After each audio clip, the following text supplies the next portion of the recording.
This ebook is designed specially for railway and SSC steno exams. A lot of contractions and advanced physiographics are used for speedy writing. For the convenience of students, this ebook is designed on A4 sheets and it is printable. We highly recommend you practice it thoroughly. You can collect the ebook from the link given in the description box below.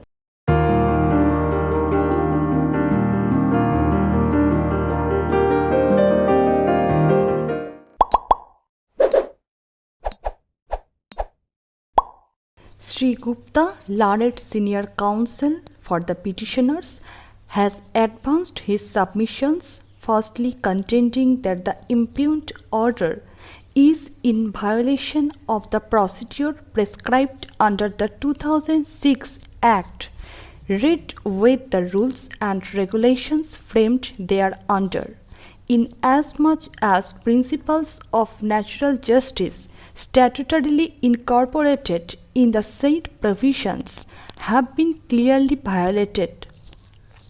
He further submits that nothing exists to attract the ingredient so as to warrant suspending of the license. He then submits that even otherwise the petitioner has been adversely affected and his right to freedom of practicing a trade under Article 19 (1) G of the Constitution of India also stands violated. He further submits that even if the petitioner has approached the appellate authority by filing of an appeal, the same does not take away his right to maintain this writ petition in the aforesaid background when the entire unit has come to a standstill and not only the manufacturing process has been stopped but all others involved with the said unit including laborers and customers have been unnecessarily been put to a loss.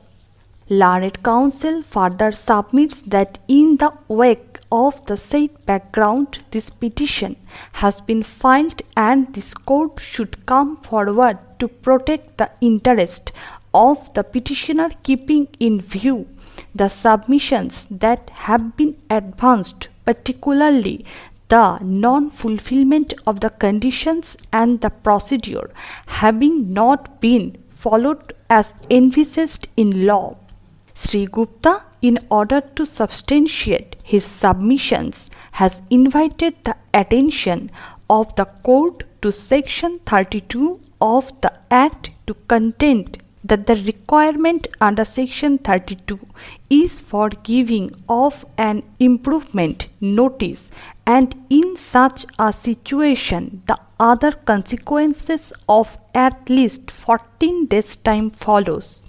This is necessary as the petitioner has a right under the 2006 Act read with the 2011 rules framed thereunder to seek a remedy in relation to sample analysis and testing and raise objections in this regard. This having not been done and not having been established either by any recital contained in the impugned order or in the order of withdrawal dated 7/5/2015, the procedure has admittedly been violated and therefore even if an appeal is filed, the said orders deserves to be quashed.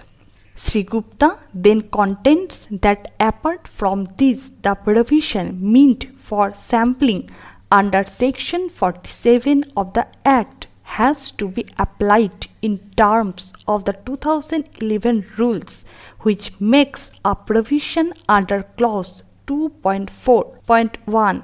for putting the manufacturer to notice. He has invited the attention of the court to the averment categorically made in this regard in paragraph numbers 25 to 39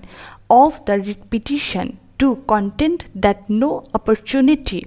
of any kind whatsoever has been given at any stage. In the said background, Sri Gupta submits that the statutory provision having been violated and clearly established, and there being nothing in the impugned order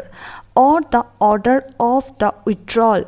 to contradict the same, the writ petition deserves to be entertained under Article 226 of the Constitution of India. If you have liked the video, hit the like button and consider subscribing.